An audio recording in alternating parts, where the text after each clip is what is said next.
Magandang hapon mga ka-agri. Ito maulang hapon.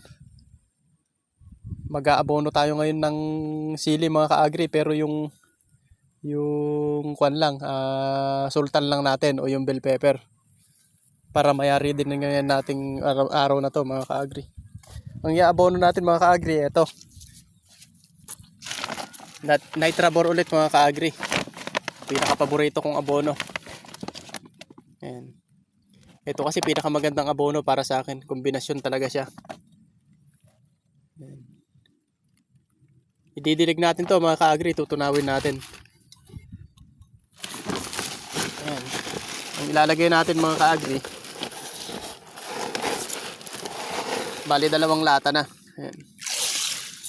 Dalawang lata ng sardinas na maliit mga ka-agri.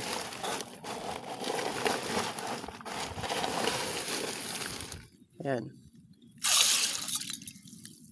Dalawang lata. Ayan.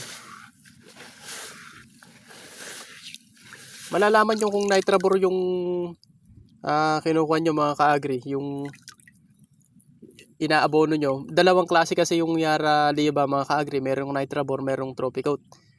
Malalaman nyo kung nitrabor siya kapag tinunaw nyo mga ka-agri. Yan, meron siyang mga dilaw-dilaw. Kung nakikita nyo yan mga ka-agri, yan, malagkit yan parang mantika yan mga ka-agri. Ayan, meron siyang ganyan, parang dilaw-dilaw siya, yung nitrabor. Yung Tropicoat kasi mga ka-agri, walang ganyan. Yan yung mapagbabasihan kung anong klase yung abono na binigay sa inyo. Lalo na pagka yung may mga buwibili sa atin na ka-agri na tingi-tingi lang. Halimbawa, buwibili lang ng 5 kilo, 10 kilo o kalahating sako. Malalaman nyo kung anong klaseng abono ba yung binigay nila sa inyo, kung anong klaseng calcium base. Kasi yan nga, binibigyan ko yan ng tip na yan, meron siyang dilaw-dilaw kapag ka, o dilaw talaga yung granules na to. Yan, may dilaw siyang ganyan. Yan, karga na natin dito sa sprayer. Ito mga ka-agri, dinidilig ko. Pero sprayer yung ginagamit ko na pandilig para hindi sumakit yung likod natin na yung unang yuko. Ayan. Meron pang natirang konti. Pero ito pa isa mga ka-agri na ihahalo natin.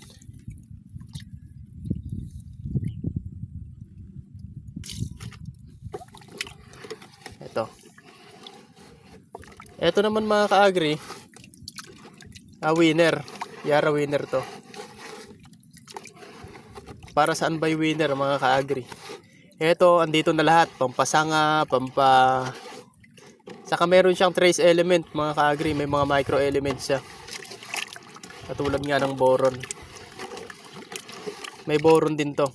Kaya yung nitrabor mga ka-agri, merong boron. Etong winner, meron din siyang boron para magsasalubong sila. Isa lang mga ka-agri, isa lang ihahalo natin. Kasi pag napalakas naman sa winner mga ka-agri, minsan lumiliit yung dahon ng sili natin kapag lumalakas tayo sa anong tawag dito, yung potassium. Ang potas kasi mga ka-agri, yung potassium, pagka nasobrahan tayo ng ganun sa sili natin, lumiliit yung dahon ng kwan natin, sili natin. Kasi etong winner mga ka-agri, mataas ang potassium nito, 20% ang potassium niya. Kaya konti-konti lang ang lagay natin. Pero may boron nga siya, tapos may mga trace elements siya.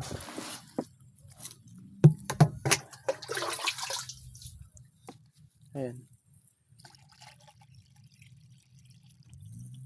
Ganyan lang kung mag-abono mga ka-agri. Ayan. Tapos bago tayo umalis, kasi mag-aabono pa nga rin tayo mamaya, kargahan na natin to para mamaya pagdating natin, pag naubos natin yung isa mga ka-agri, malulusaw na kaagad siya. Hindi tayo magtatagal.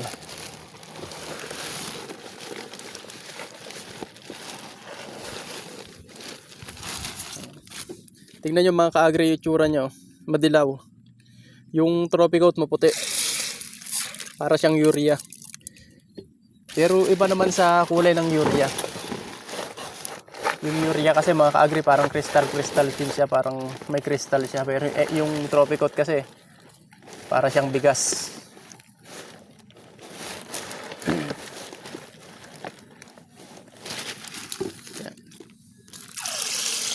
So yun lang mga ka-agri. Ganyan lang. Mamaya pagbalik natin mga ka-agri, tingnan yan.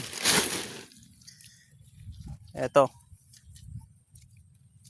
So kakat ko muna tong video mga ka-agri. Pupunta muna tayo dun sa kwan natin. Sa abunuhan. Para makita nyo rin mga ka-agri yung itsura ng sili natin ngayon. Dahil sa mga ginawa nating pamamaraan nung nakaraan. So ito na mga ka-agri yung sili natin. Dito yung panigang. Ayun mga ka-agri, oh, ang tataba. Oh. Mamaya mga ka-agri papakita ko sa inyo. Bali mag-abono muna tayo. Ayun, oh. Kung mapapansin nyo mga ka-agri, yung ganda ng itsura niya. Talagang malakas yung resistensya niya kahit sunod-sunod yung ulan. Kahit ayan nga, katulad nga ngayong araw, maghapon yung ulan mga ka-agri. Ganda ng ayos niya. Kumbaga, kung isa kang magsisili, makikita mo talaga na maganda yung bulas niya. Ito yung pinatabaan natin kanina mga ka-agri na sultan. Bali halos mayayari na rin natin, 3 karga na lang to. Pinakita ko lang sa inyo mga ka-agri para makita nyo rin na yung mga activity ko rito. Gusto ko kasi ipakita mga ka-agri activity ko para yung gustong ma-inspire ko na sana maggulay, makakapaggulay din siya.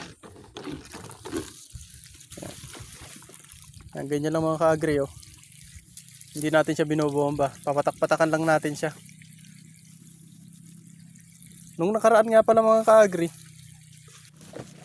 nagtusok tayo rito ng ayun, oh. Nagtusok tayo dyan ng abono.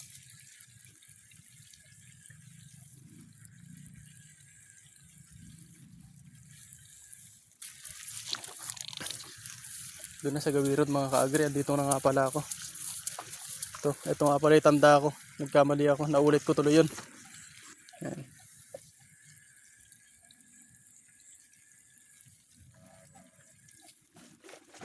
Yung nakaraan mga ka-agri, nagtusok tayo rito ng abono na yung Nitrabor din. Dahil maganda nga yung Nitrabor mga ka-agri dun sa halaman.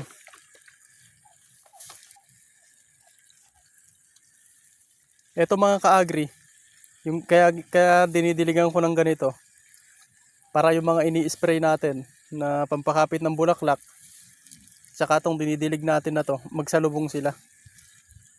Hindi lang basta sa may ini-sprayhan natin sa may dahon. Meron pa sa may ilalim mga ka-agri na siya ng mga aakyat. Magsasalubong talaga sila para hindi malaglag yung bulaklak natin.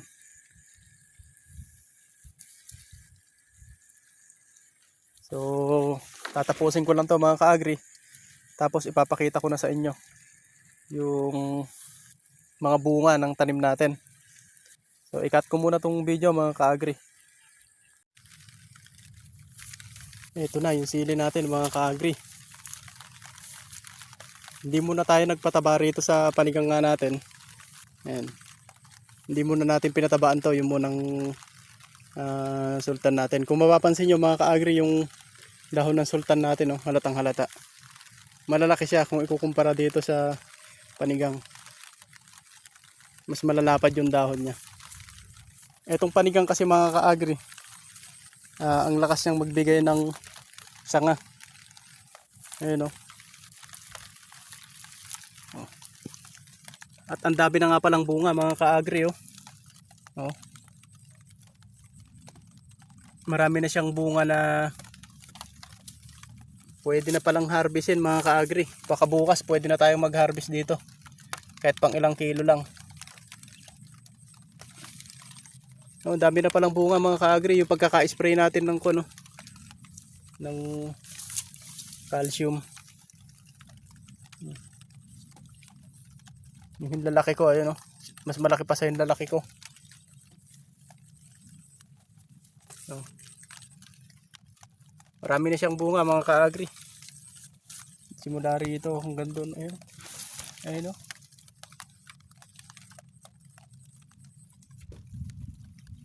So dahil umabot ka rito sa video na to mga ka-agri, sa oras ganitong oras, bibigyan ko kayo ng isang tip mga ka-agri kung paano malaman kung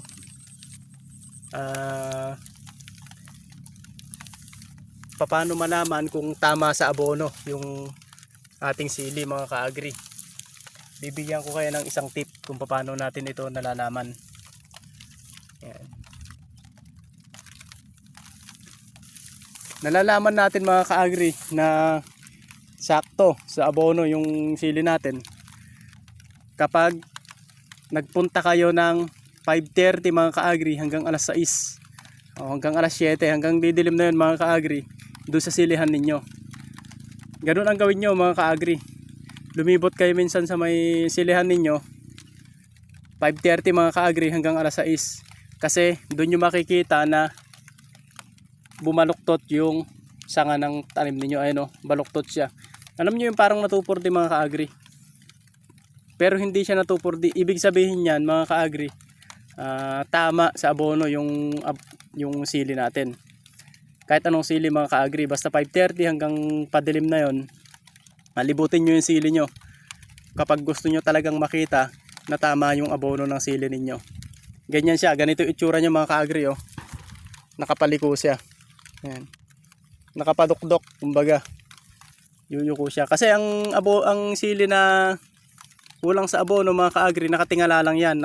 Kinabukasan ka-agri, ayan lang, nakaganyan siya. Ayan. Hindi siya nakabaluktot. O kung titingnan nyo nga, nakadukdok siya. Ganyan talaga ang sili mga ka-agri kapag yung sakto sa abono. Pag dumating na siya ng alas 6, 5:30 to 6 o papagabi pa, pag kaya nyo pang puntahan ng madilim, nakayuko siya mga ka-agri, yung sakto sa abono. Yun yung isang tip mga ka-agri kung paano nyo malaman na sakto nga sa abono itong sili natin, ano. Kaya sa akin, sinadya ko mga ka-agri na magpadilim dito sa lugar natin. Ayun, oh. Ang oras na nga pala mga ka-agri ay 5:50, mag-aalas 6 na. Ayan. Pero nakayuko na siya, ayun, oh. Nakabaluktot yung mga talbos niya. Ayan. Kung mapapansin nyo, hindi normal yan mga ka-agri. Makikita nyo pagka lumibot kayo nga, pag umaga, mga alas 6 ng umaga, pagka may araw na, nakatingala yan, maayos yung kuwan niya, yung tubo niya, kumbaga yung paganyan niya, yung forma niya. Pero pag 5:30 to padilim nga hanggang sa gumagabi, pag walang araw, nakabaluktot siya. Yun ang isang tip mga ka-agri. At maraming salamat nga pala sa inyo mga ka-agri, sa mga nanood at umabot sa may video na to. Ayun, oh. Nakabaluktot yung mga kuwan natin. At ang nakakatuwa mga ka-agri, may mga bunga na tayo na pwedeng pitasin. Ayun. Ito mga ka-agri, oh, puluhan ng lingkaw, oh. Mas maliit lang siya ng konti. Mataba ito mga ka-agri. Ang dami ng bunga. Pipitas na rin pala tayo rito mga ka-agri, kasi marami na palang bunga. So ayun lang mga ka-agri, hanggang dito na lang muna.